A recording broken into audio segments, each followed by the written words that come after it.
Salut les gros bidous. Ça va Tizotte? Moi ça va. Je reviens avec joie et bonne humeur à la série des questions-réponses parce que je m'amuse bien avec ce format. Tadam, on avait terminé la dernière séance sur la question: as-tu des jeux que tu réserves pour des contacts auprès d'entités spécifiques? À laquelle j'avais répondu confusément parce que pour changer, j'avais pas réussi à arrêter ma vidéo assez vite. Et on est dans la continuité de tout ça avec peux-tu nous parler de ta pratique du tarot quand tu te promènes? Merci pour cette question. Merci pour cette question parce que c'est quelque chose qui fait tellement, mais tellement partie de moi que je pense que j'aurais pas pensé à parler de ça, à rentrer dans les détails spontanément. Et en même temps, je me réjouis, mais grave de pouvoir en parler. Donc, cool. Surtout, il y a le côté théorique de cette question, et puis il y a un côté super intime, super lié à mon histoire personnelle avec la promenade. Il y a aussi évidemment les liens avec mon handicap. Ouais, c'est super riche. Donc je vais essayer de tisser quelque chose qui a du sens par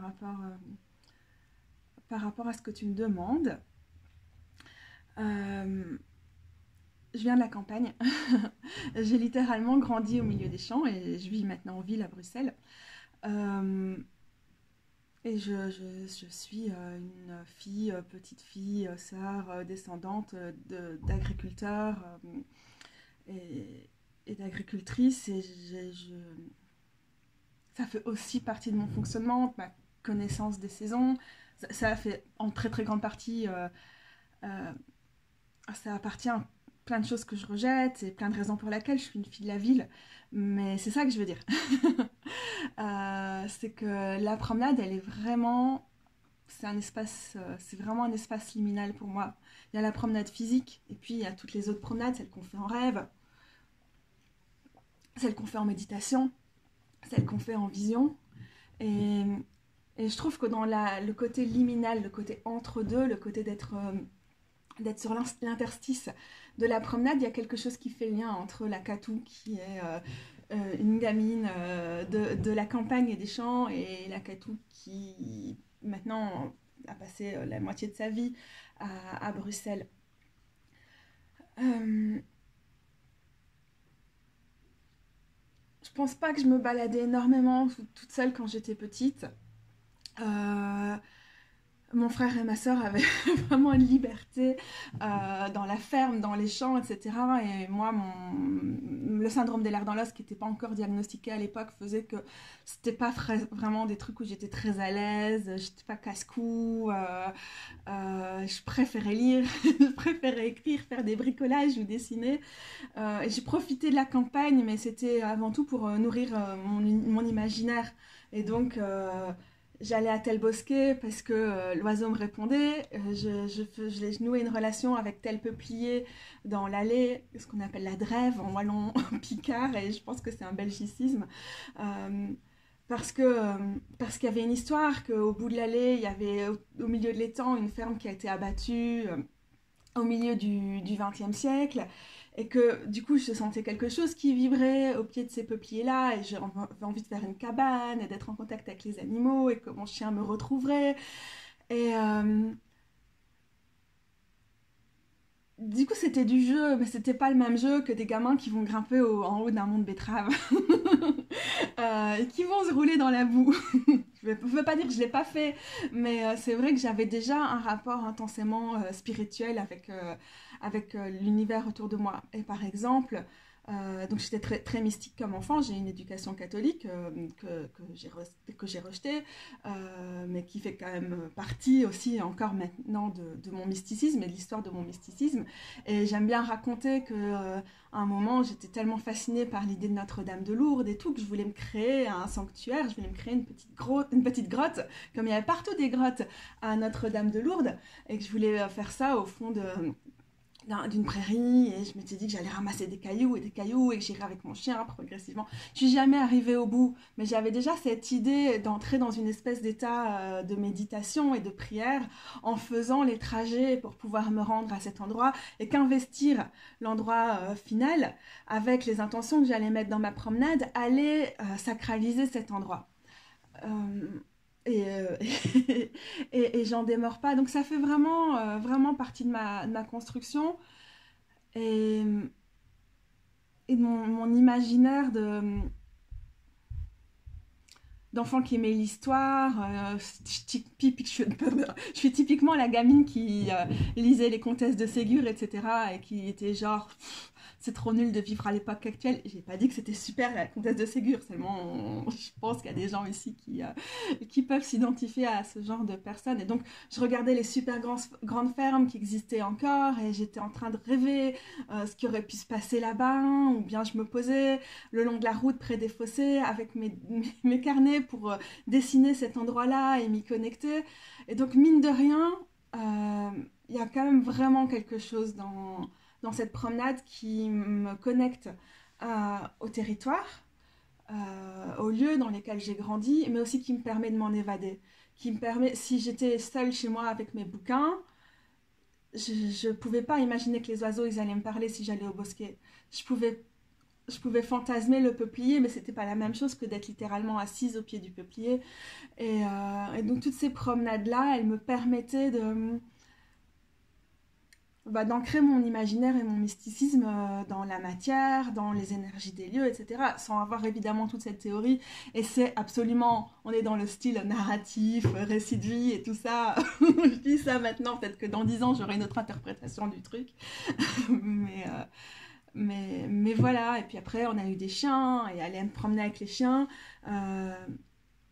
Surtout quand j'étais à Bruxelles aux études la semaine et que je revenais à la campagne le week-end, aller me promener avec les chiens, c'était l'occasion pour moi de parler. Alors, quand je promène dans la campagne, donc on est littéralement au milieu des champs, je le répète, je peux parler pendant super longtemps, et c'est quelque chose que j'ai encore maintenant. Je vais être parfois très très anxieuse quand je marche, par exemple en particulier en forêt, parce que j'ai grandi dans les plaines, près de l'Escaut, des terrains ultra agricoles, ultra déboisés et tout ça. Et donc j'ai pas du tout l'habitude des forêts. Donc maintenant peut-être que la forêt de soigne me fait un peu le même effet. Et donc au bout d'un moment où je vais vraiment parler, revenir sur ce qui me perturbe, sur mon quotidien, sur mes interrogations mystiques et tout, je vais atteindre un moment où je me suis un peu hypnotisée ou saturée avec mon cheminement intellectuel, et où je vais atteindre un état d'une espèce de réception aux révélations, et où mon flot de parole va mener à plus de vérité. À l'époque, c'était pas forcément spirituel ou mystique, maintenant ça va peut-être l'être plus, mais pas forcément, ça peut être des méditations dans le sens le plus large.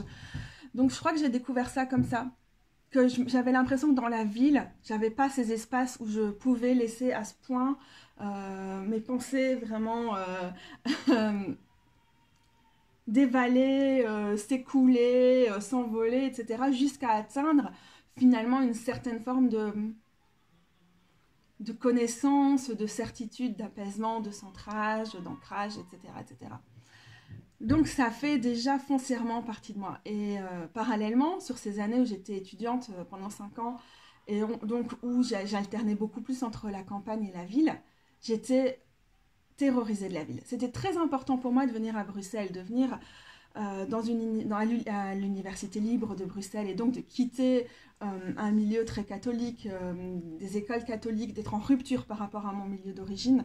C'était super conscientisé, et d'arriver en ville aussi parce que c'est tellement oppressant, l'homophobie, les apparences.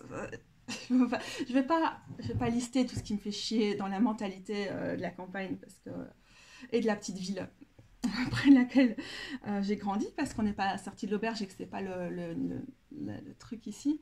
Et donc j'ai voulu quitter tout ça, et en même temps la ville c'était tellement différent. J'étais près de la forêt, j'étais près du bois de la Cambre, l'ULB c'est juste à côté, et en même temps j'arrivais pas à sortir. Je crois qu'en grande partie, c'est le fait qu'on est tellement connecté maintenant, qu'on a tellement accès à des choses sur nos smartphones, qui fait que j'ai plus les phobies sociales que j'avais avant, que je fais pas une crise d'angoisse systématiquement quand je dois sortir, parce que je peux vraiment mieux me préparer, visualiser où je vais et tout. Avant, je pouvais pas. Et donc, maintenant que j'ai les balises, je peux me perdre. Mais à l'époque, me perdre était un peu trop un manque de repères. Mais j'étais dépressive, j'étais psychotique, c'était difficile, mais c'est très amusant qu'il m'a fallu... Dans les premières semaines où je suis arrivée à Bruxelles, j'avais un guide touristique et j'ai entrepris d'aller visiter plein de trucs qu'il fallait que je voie. Et c'était vraiment chouette, mais après j'ai atteint un moment où déjà aller à l'UNIF, suivre les cours, devoir sociabiliser et tout, c'était trop, beaucoup trop. Et donc j'avais plus cette capacité à sortir de façon insouciante. Je pense que c'est mon monde intérieur qui me débordait tellement que j'arrivais pas à l'amener à l'extérieur. Et puis j'ai commencé à pouvoir appréhender mieux la rue à partir du moment où je me suis dit, tu sais quoi, si je pleure dans le tram, c'est pas grave. Je pleurerai dans le 93 ou dans le 94, qui n'existe plus, mais je continue à l'appeler le 94.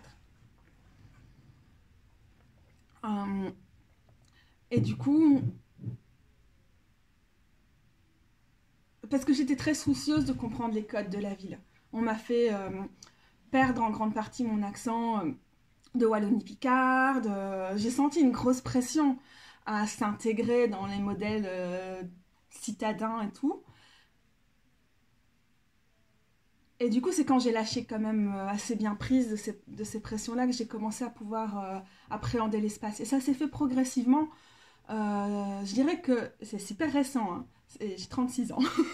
Donc j'avais 27 ans, parce que je pense vraiment en 2011, c'est un moment où j'ai un déclic dans ma tête et je me suis dit, bah je suis seule, j'ai pas de relation, je suis entre deux cercles d'amis, j'ai des choses qui sont en train de se perdre et j'ai envie de commencer d'autres choses. J'avais aussi un univers littéraire super développé, je travaillais sur des trucs, j'en lisais d'autres et tout. Et là je me suis dit, il faut pas que j'attende que j'ai des gens pour pouvoir sortir. Il faut que j'accepte d'aller dehors toute seule, d'aller me poser et de boire un café avec mes bouquins, d'aller au milieu du parc, de profiter de l'abbaye de la Cambre, de découvrir des nouveaux endroits et de pas être dans une temporalité qui est oppressante et tout, d'aller à mon rythme. Et donc c'est vraiment en 2011 où j'ai pris plus l'habitude de me promener à Bruxelles. Et du coup, de me promener aussi la nuit quand je reviens des fêtes et tout. C'est pas que je le faisais pas avant, mais que c'est devenu quelque chose où j'étais vraiment décomplexée.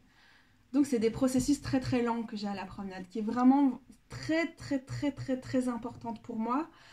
Mais peut-être trop. Mais en tout cas, c'est à chaque fois quelque chose qui me permet de... Bah, comme je disais, pour moi, aller à l'extérieur, j'avais trop d'angoisse à l'intérieur pour être à l'extérieur. C'est ça que finalement j'arrive à obtenir dans la promenade, c'est que j'arrive à obtenir quelque chose qui fait que je suis entre les deux, je suis ni à l'intérieur ni à l'extérieur, je suis pas à l'intérieur de moi et je suis pas complètement livrée à un extérieur qui serait menaçant et tout, mais je suis en contact avec l'environnement, mais je suis aussi dans cet environnement et donc je trouve plus ma place, quoi, vraiment toute cette interaction et tout ça. J'ai pas encore parlé du tarot avec ça et on est déjà à 13 minutes 30 et maintenant vous savez toute ma vie.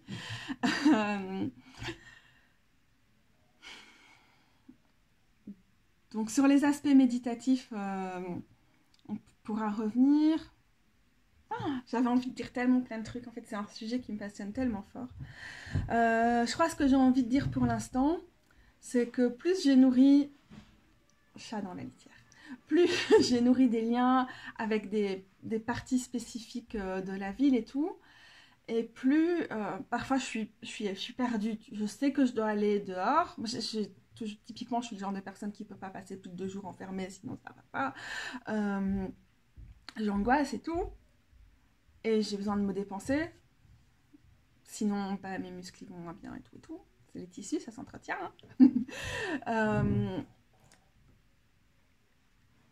Et donc, j'ai pris l'habitude de demander des indications au tarot avant de sortir. Ça, c'est assez récent. Je pense qu'au début, j'avais un peu ce truc... On nous dit, quand on apprend le tarot, il ne faut pas aller au tarot pour tout et n'importe quoi. on va au tarot avec des vraies grandes questions, blablabla. Et j'avais super fort intégré ce message-là, que si j'allais voir juste le tarot pour des questions oui ou non, ou quoi, ça irait pas. Mais en même temps, avec le temps, ça m'aide à prendre des décisions toutes connes, mais qui peuvent me peser ou je ne vais pas voir clair. Ça m'aide à comprendre les choses, les mécanismes inconscients, mais aussi tout ce qui est de l'ordre de l'invisible et tout des endroits où je suis attendue, où je vais pouvoir plus facilement démêler quelque chose, où je vais plus facilement, salut Sawin, entrer en contact avec quelque chose. Attention à ma tasse de thé, ma chérie.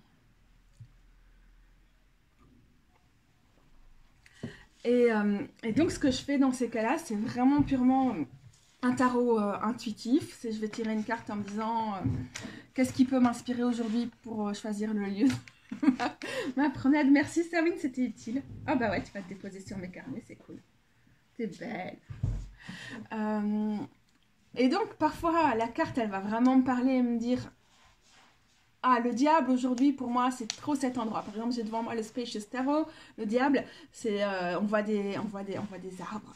Et je vais savoir qu'il y a des endroits dans la forêt où je sais que je vais me connecter à ce type d'énergie. Donc maintenant, cette carte-là, dans ce jeu-là spécifiquement, ça va me faire penser vraiment aux énergies de la carte du diable. Mais parfois, ça va être tout simplement, sur telle carte, il y a un banc. Ah, j'irai bien directement à cet endroit-là. Sur telle carte, il y a de l'eau. Ah, je sais que je dois aller à la source de blablabla. Sur telle carte, il y a du bitume. Ça me fait penser aux tombes du cimetière. Et tous des trucs comme ça qui vont m'aider à trouver des choses qui physiquement vont me faire penser à un lieu ou vont me faire penser à un type d'émotion ou un type de connexion ou un type d'esprit où je vais savoir plus facilement à la rencontre de qui je dois aller à ce moment-là. Donc le tarot, déjà, il m'indique quelque chose comme ça pour m'aider à trouver l'endroit. Parfois, je vais aussi tirer les cartes, genre mes cartes du jour, mes cartes de la semaine, ou un tirage de nouvelle lune, ou je sais pas, un truc du style, avant d'aller me promener. Et je vais avoir un deck, un mini deck, c'est pour ça que j'ai des petits jeux pour pouvoir promener facilement avec, mais peut-être j'en parlerai après. Me promener sans le me, c'est un peu belge, c'est ça? Je ne sais, Naomi. Et donc je vais glisser ça dans la pochette d'un carnet ou prendre un carnet exprès et tout. Ne glissez pas ça dans votre soutif, je vous jure, on nique des cartes avec ça. Oui, ça sent le vécu. Et spécial dédicace à Ada qui demandait comment être soigneuse avec ses cartes. Je ne le suis pas. Et donc du coup, je vais vraiment appréhender la balade en ayant ces cartes en tête.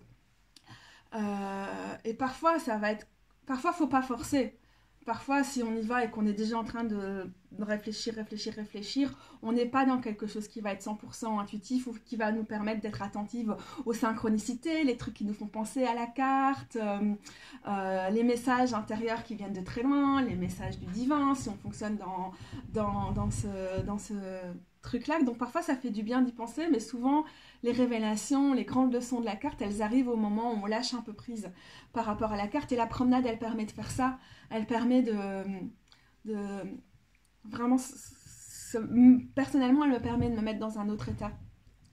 C'est-à-dire que la méditation, avec mon syndrome de l'air dans l'os, qui fait que c'est assez difficile pour moi de tenir une position ultra longtemps, que si je me mets dans la plupart des positions typiques de méditation, elles vont me donner mal. Marcher, ça me fait mal, souvent, mais c'est pas le même type de douleur. Et en même temps, ça me fait du bien, parce que ça me permet de faire circuler et peut-être mieux de comprendre mes douleurs que si je fais des méditations. Typiquement, les trucs type body scan et tout, ça me rend folle, parce que ça me rend hyper attentive à des douleurs au-dessus desquelles je peux passer normalement, parce que j'en ai, quoi, tout le temps. Donc, la promenade, elle est importante pour moi pour ça. Alors, je sais que ça va vraiment pas être le cas de toutes les personnes en vie. Maintenant, mon syndrome, c'est un syndrome de l'hypermobilité, ce qui fait qu'il y a des moments où on n'est pas mobile, mais qu'a priori, on a forcément le corps plus que mobile. Donc, j'ai ce moment de révélation-là. Parfois, c'est juste... que je vais pouvoir m'asseoir à un endroit et tirer une carte pour moi. ou pour comprendre ce qui se passe autour, entrer en communication avec les lieux et tout ça. Je tire aussi les tirages, vous le voyez souvent sur Instagram, les tirages collectifs et tout, je les fais. Je vais demander un message du lieu pour les personnes qui me suivent, par exemple. C'est des choses qui me permettent facilement de commencer à écrire et tout. Donc j'écris sur mon téléphone. Je prends parfois un carnet avec, mais c'est pas facile pour moi d'écrire manuellement. Et souvent j'enregistre. Les dictaphones, c'est quand même vraiment le top. Ouais. Ça m'aide beaucoup. Mais donc, j'ai pas une pratique typique du tarot quand je me promène. C'est juste que c'est le meilleur endroit pour moi. J'imagine que pour beaucoup de gens, être chez soi, devant un hôtel, une espèce de petit sanctuaire et tout, dédié, ça va nous permettre de vraiment rentrer dans cet état-là. Et moi, la marche me met dans cet état où parfois c'est juste tourner autour d'un arbre ou au milieu d'un carrefour et tout, d'être vraiment...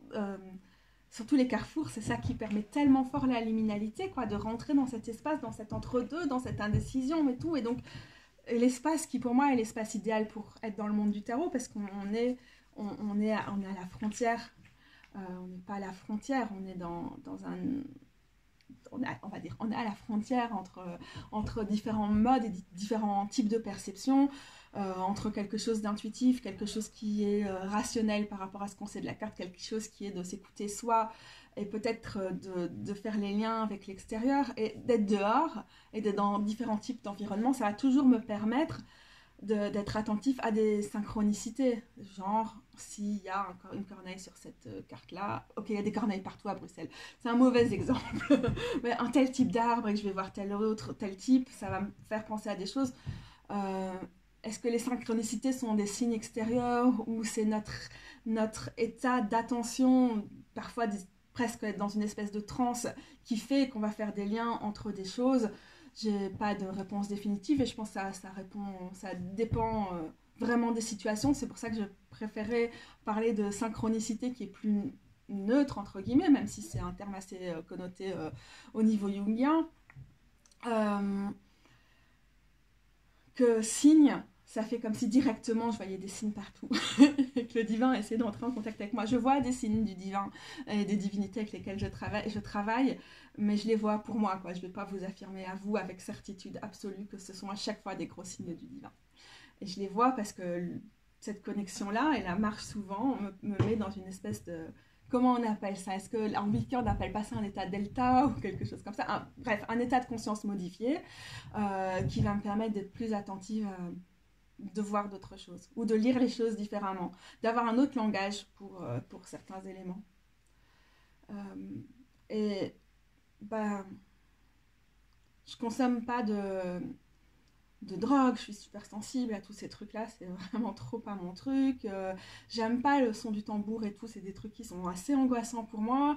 Et donc, beaucoup de choses que les gens vont utiliser pour arriver à des états de conscience modifiés, des plantes qui sont assez fortes et tout, ça fonctionne pas pour moi.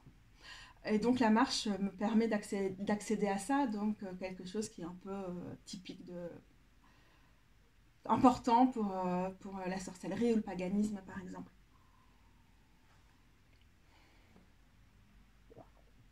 Quand je dis tout ça, j'ai devant moi, parce que ça répond à une des autres questions, cette sublime image de fougère, et j'ai envie de vous la montrer. Je pense que ça fait des liens. Je sais pas lesquels.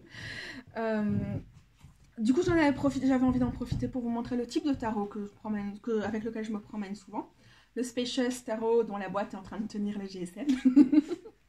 J'ai le mini Pagan Cat Tarot, c'est pas trop mon univers, mais c'est vraiment un clone du Whitesmith et il est léger, mais comme tout, il rentre trop bien dans une poche. Et donc ça, c'est super, super pratique.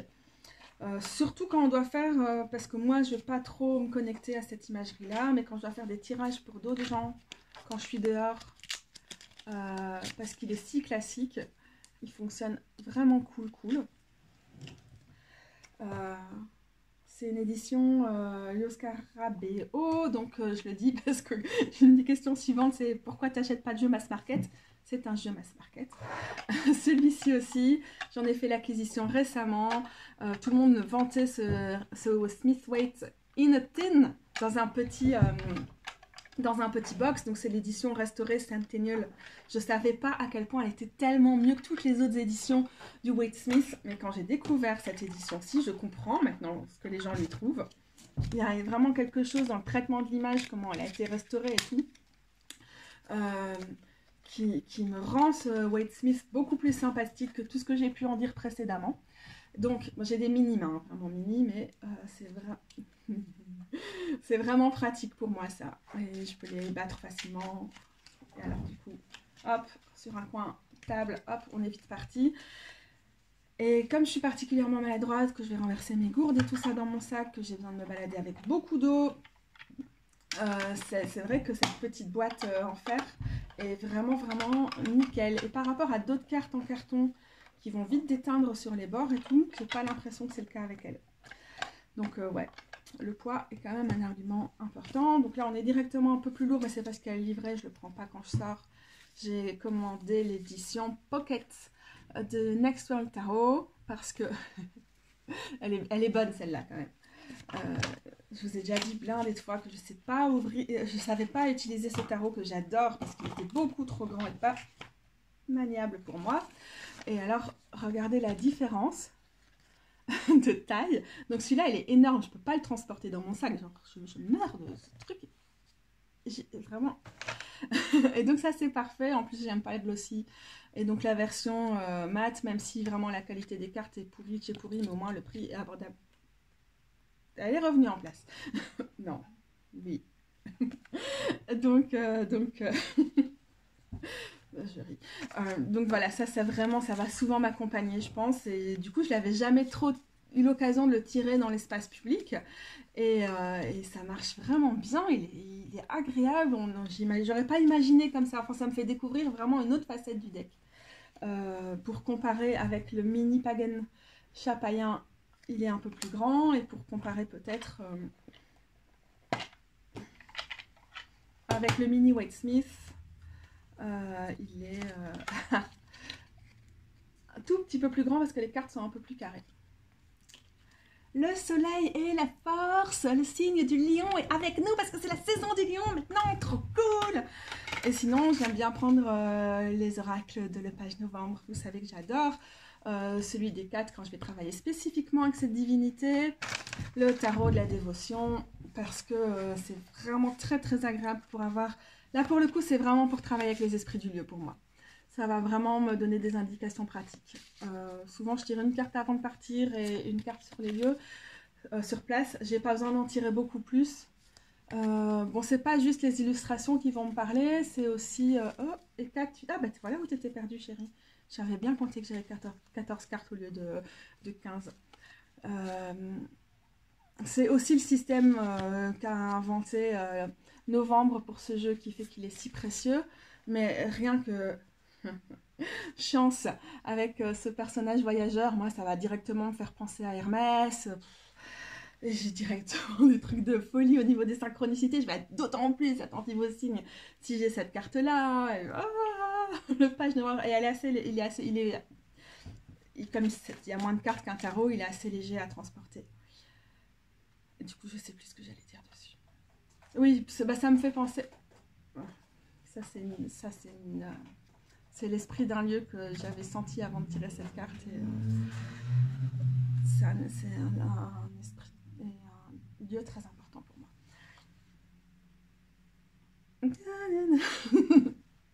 Qu'est-ce que je voulais dire? Alors là, j'ai vraiment été trop déstabilisée. Le slow roller, il est léger, mais je dois faire super attention parce qu'il est épuisé depuis très longtemps et s'il prend la flotte et que je le tue plus, ce sera dangereux. Ils sont dans mes petits sacs vintage que je chine sur les marchés aux puces. Dans les magasins vintage, c'est assez cher, donc parfois sur les marchés aux puces, on a ça pour quelques cents. Pareil pour la vieille édition du TA, où c'est déjà un peu plus lourd, mais c'est pas trop lourd. Donc là, on est sur des formats classiques. L'avantage, c'est que bah déjà, j'ai une plume ici, j'ai une pierre. Ces sacs-là me permettent aussi de récolter des choses. Le White Fox, c'est un autre esprit, mais voilà, rentre bien dans une poche, dans une petite pochette du sac à dos.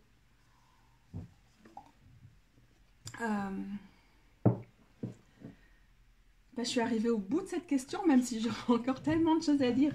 Mais comme je parle depuis une demi-heure, On va faire comme ça, Andy.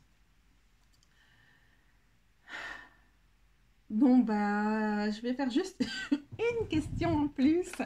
Et puis j'arrête, mais c'est une question qui va être probablement assez riche. Pourquoi n'achètes-tu pas des tarots et oracles mass market? Je me suis empressée de répondre à la personne qui m'a gentiment posé cette question. Tu ris ou quoi? Bien sûr, j'en achète. Je suis humaine. La raison pour laquelle j'en parle si vertement.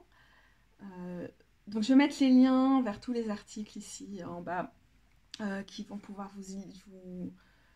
vous éclairer sur ces questions-là. Maintenant, je sais qu'il y a des gens qui préfèrent pas lire ce genre d'articles, surtout qui sont assez longs et qui auront envie de m'entendre en parler oralement. Donc, je suis là pour ça. J'ai pas décidé d'arrêter d'en acheter, même si je limite ma consommation. Mais bon, il faut quand même reconnaître que ce qu'on peut acheter sur Internet de vraiment pas cher, comment dire ça, par rapport à l'édition Kickstarter d'avant, c'est 3 fois moins cher. Ça coûte entre 15 et 20 euros. Et un deck indé, en général, va coûter entre 40 et 80 euros. Enfin, il n'y a pas photo, je vais juger personne. Ceci n'est pas une édition mass market, ceci dit. C'est une édition d'un éditeur punk indépendant, mais elle est disponible sur les grands sites du méchant grand commerce en ligne qui exploite à donc les gens et la nature. Mais ça reste, l'édition elle-même est indépendante. Et la qualité du deck est quand même un peu la qualité d'une mauvaise édition indépendante. Et ça, j'ai quand même envie de le dire, c'est qu'il y a quand même des valeurs sûres comme US Games, ou en particulier US Games, où c'est rare qu'on a des jeux qui sont super mal manufacturés, et ça compte aussi la qualité. Après, il y a tellement de facteurs à prendre en compte. Par exemple, je sais que Beth de Little Red Tarot, pour qui j'écris, fait une enquête auprès de tous les créateurs, créatrices indépendantes qu'elle publie, pour savoir quels sont leurs processus d'édition. Donc, comment on cherche des imprimeurs qui sont éthiques, quand on imprime en Chine, est-ce qu'on est attentive aux conditions de travail, à comment on respecte l'environnement. D'ailleurs, c'est la même chose ici. Est-ce que les labels sont utilisés à tout va, ou est-ce qu'on peut vérifier la traçabilité, etc., etc. Il y a quand même une multitude de facteurs pour prendre en compte, ce qui fait qu'un deck est fait dans des bonnes conditions. Moi, j'ai décidé personnellement d'essentiellement montrer, de faire des reviews et de faire mes tirages sur Internet en grande majorité, et en particulier pour les reviews, de jeux indépendants, c'est-à-dire auto-publiés, puisque par exemple ici, sur le Next World Tarot, on a une maison d'édition indépendante, mais on n'a plus la version auto-éditée qui était la première édition. Donc j'ai probablement une prédilection, mon top du top de ce qui est un deck que j'ai envie de soutenir, ça va être un jeu auto-publié. Après, je peux comprendre qu'il y a plein de raisons qui amènent les créateurs, créatrices à aller vers des maisons d'édition indépendantes, mais qui vont s'occuper de A à Z de la commercialisation, de la communication, etc. J'aime bien quand il y a de la transparence sur les sites quand même. Et alors, après, on a les éditions, je dirais, mainstream et le marché de masse. Et ça, c'est ce que j'essaie de ne pas promouvoir. Pourquoi? Parce que déjà, il y en a plein, et dans le champ francophone, c'est grave le cas, qui ont une communication hyper agressive, des clubs d'influenceurs et tout, mais un truc vraiment pas transparent, vraiment pushy, comme ça. Déjà, j'estime que c'est pas faire du taf gratuit pour ces gens-là qui passent déjà tellement d'argent dans leur communication. Donc je privilégie les jeux indépendants, mais j'ai du US Games et quand je suis fatiguée, je ne vais pas le prononcer, du Lee Wulin au niveau anglais. Du coup, comme c'est là derrière, je ne sais pas les prendre. Et j'ai de l'Alliance Magique avec par exemple l'Oracle de la déesse sombre. Uniquement l'Oracle de la déesse sombre du côté francophone. J'ai par exemple l'Oracle des runes aux éditions truc bidule là, très Daniel. Et donc voilà, je ne suis pas exempte d'acheter là, en particulier pour le coup, quand j'ai envie de soutenir des créateurs et des créatrices qui ont fait le choix économique ou pour toucher un plus large public, etc., d'aller vers ces maisons d'édition-là. Je suis derrière ces personnes, mais je vais éviter de faire de la pub et de faire des reviews de ces decks-là, tout simplement. Katou arrive au point, le point du point du point de ce que je veux dire derrière tout ça.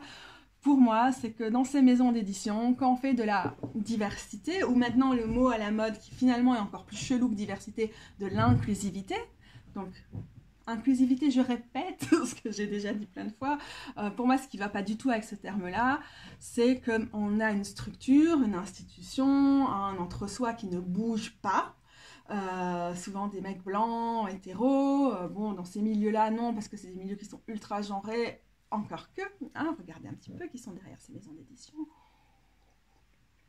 Vous irez faire un tour, vous verrez. Et donc, quand on est inclusif, on va chercher l'une ou l'autre personne queer ou racisée, etc. pour faire un jeu. Mais de façon plus générale, ce qu'on a, c'est qu'on a toujours les mêmes auteurs. Je vais essayer de vous mettre en lien un article sur la politique de Li Wulin. Putain, je vais jamais y arriver. En particulier, qui a vraiment fait écho à des réflexions que je me fais déjà. Quand on va sur les pages d'auteurs, on a 90%, allez 80% d'auteurs blancs, cis, hétéros, blabla. Et ces gens vont, surtout maintenant, surfer sur la mode. Il faut qu'on fasse genre, qu'on intègre les minorités, parce que ça fait vendre. Honnêtement, c'est leur argument principal. Je veux dire, pendant 30 ans, ils ont fait du New Age, d'appropriation culturelle incroyable, des trucs ultra hétéros, ultra minces, ultra blancs. Puis d'un coup, maintenant, on est quand même sur l'argument la diversité, ça fait vendre. Et donc, maintenant, c'est un peu inclusif. Mais l'inclusivité, c'est pas qu'on va rémunérer les personnes concernées pour écrire leur histoire ou faire leur deck. Puisqu'on le voit bien, les photos des auteurs, leur parcours, parce qu'on ne peut quand même pas juger le parcours des gens sur leurs photos, heureusement, est quand même vraiment toujours similaire quand on a des espèces de clones qui vont juste surfer sur la vague pour faire vendre, etc. Donc pour moi, c'est ça le problème. Je comprends qu'il y a des personnes qui appartiennent à des groupes minoritaires qui vont faire le choix d'aller vers ces maisons d'édition-là pour des raisons de visibilité ou toute autre raison. Seulement moi, j'ai envie d'avoir des jeux comme As qui sont sur Kickstarter. On a une putain de meuf badass de punk de chez Punk qui fait des zines et qui fait des concerts punk et tout depuis des milliers d'années, que tous les gens qu'elle a mis sur ses 78 cartes, c'est des vrais activistes, des vrais artistes, des gens qu'elle connaît et qu'elle côtoie. C'est ça que j'ai envie de soutenir. Ou même, voilà, j'ai le Spacious Tarot devant moi, Carrie Malone, c'est une artiste finalement assez normée, mais qui depuis des années, elle est dans le truc du tarot, elle travaille de façon indépendante sur ces questions-là, elle a décidé de créer ce jeu en suivant tout de A à Z, et c'est super beau, même si on peut comprendre que c'est pas pour tout le monde de faire ce type de suivi, hein, je ne serais pas capable de le faire. Voilà, les éditions de Le Page Novembre. J'attends qu'on voit un truc créé par une personne non binaire avec des corps hors normes, dans une édition mass market, mais je pense que quand ils le feront, ce sera juste des arguments de vente. Donc voilà, pourquoi politiquement, pour moi, vraiment, mais vraiment, je veux qu'on écrive nos histoires, et je sais que les maisons d'édition mainstream qui font du marché de masse, qui sont sur Amazon et tout, elles n'ont pas ça à cœur, quoi. Maintenant, il faut savoir que Amazon, par exemple, est-ce que je peux l'éviter? Non, parce que les quelques boutiques ésotériques qu'il y a à Bruxelles n'ont apparemment pas les distributeurs pour obtenir ne serait-ce que les éditions Alliance Magique et tout. Alors, je ne vais pas parler d'autre chose. Voilà, je ne sais pas sur quelle planète ils vivent, mais certainement le monde New Age des années 80-90. Mais voilà, du coup, malheureusement, on est obligé de commander en ligne. Aussi, le fait qu'en Belgique, Si je commande directement auprès des créateurs qui sont aux États-Unis, c'est frais de douane, frais de dossier, TVA et dossier à la poste garantie. Donc c'est la blinde de thunes, c'est juste pas possible. Donc Little Red Tarot, qui est un site vraiment queer, féministe, anticapitaliste de folie, cœur avec les doigts bêtes, je te kiffe. En Angleterre, bah, avec le Brexit, on va aussi se taper les frais de douane et tout dessus. Donc je sais pas, on va vraiment se fournir des jeux indépendants, quoi. Donc il y a tous ces aspects-là. Je suis pas du tout dans... Si, je suis dans le jugement parce que quand je scrolle sur Instagram et que je vois genre toujours les mêmes corps, toujours le même type de tarot et tout, j'ai là genre... Comment c'est possible? Pourquoi les... Mais pourquoi on ne comprend pas l'enjeu des représentations, que les représentations, elles ne sont pas complètement en dehors des rapports de pouvoir et tout, et qu'en donnant de l'argent à ces créateurs-là, à ces maisons d'édition-là, à ce type de modèle-là, on renforce ce modèle et nous, on nous marginalise encore plus. Alors, à un moment, c'est du mépris affiché à notre tronche. Ça m'énerve. Je fais des coups de gueule récurrents là-dessus. Mais...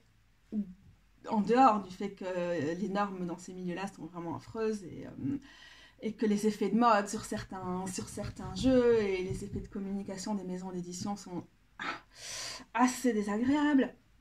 Je comprends complètement qu'on achète du mass market parce que je le fais en fait. Bien sûr que je le fais, sinon j'aurais pas de jeu, quoi. Et j'ai commencé par là. Aussi, quand on commence le tarot... Non, j'ai commencé par l'indépendant. Mais quand j'ai commencé à diversifier mes decks... Donc, mon premier jeu, c'était Wild Unknown. C'était à l'époque encore indépendant. C'était la deuxième édition indé sur Little Red Tarot. Puis, mon amoureuse m'a payé le TIA. Donc, indépendante chez indépendant, auto-publié dans les années 80. Et puis, à ce moment-là, j'ai aussi commandé, au bout de quelques mois de tarot, pour me familiariser avec d'autres choses. Donc, j'ai commandé sur le grand méchant Amazon à l'époque, le Mystical Cats Tarot, j'avais le Joie de Vivre Tarot et le Shadowscape Tarot. Je réfléchis parce que je les ai plus, j'ai gardé que le Mystical, les autres je les ai donnés ou échangés ou vendus. Mais... bah ouais, évidemment. Quand tu sais pas, la preuve, c'est que je m'en suis débarrassée. Ces jeux, j'avais pas d'affinité avec, mais à l'époque, il y avait pas. C'était il y a que 4 ans, mais il n'y avait pas encore la diversité sur le marché qu'on a maintenant. Il n'y avait pas autant de jeux indépendants. On attendait qu'Impatience, le Slow Roller, le Next World Tarot. Ils n'étaient pas là, ces jeux fondateurs-là, et fondamentaux. Et donc ouais, j'ai commandé parce que ça coûtait 15-20 boules et que c'était assez ok et que après j'ai pu les échanger ou les donner ou les vendre. Et c'est ce que j'ai fait parce qu'ils ne me correspondaient pas. Mais est-ce que je vais dire à quelqu'un qui commence le tarot d'office avec certitude, commence avec un jeu à 60 euros? Peut-être pas, quoi. Je peux comprendre qu'on passe par du mass market. Donc voilà, du coup... toutes les questions à se poser autour de la consommation et du tarot et tout ça, elles sont vraiment importantes. C'est des conversations qu'on a en cours. Là, moi, pour le coup, je suis pas dans le genre chacun fait sa part. Pour moi, c'est des trucs individuels. Donc, c'est juste le message que le système veut avoir. C'est un truc néolibéral. C'est un truc capitaliste. Et mon optique est anticapitaliste. Je veux la mort du capitalisme. Et les grosses boîtes qui sont derrière ce genre de jeu... bah, elles en font partie. Mais donc, pour moi, je pense que c'est important de comprendre dans quelles conditions sont faits nos jeux, quel type d'encre, de papier et tout on utilise, qui sont les personnes qui les créent, comment elles sont payées et tout.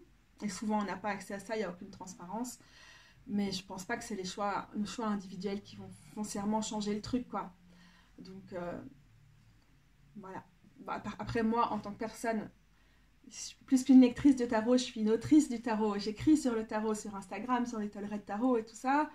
Pour moi, mon statement, ma grande phrase, paf, c'est « Je veux présenter en énorme majorité et surtout ne faire des reviews que de jeux auto-publiés ou indépendants. » Parce que je ne veux pas rentrer dans ces dynamiques de promouvoir encore et toujours les mêmes jeux. Je crois que vous n'êtes pas... Si vous me suivez, c'est pas ce qui vous intéresse. Je veux dire, vous pouvez suivre 50 comptes qui font ça.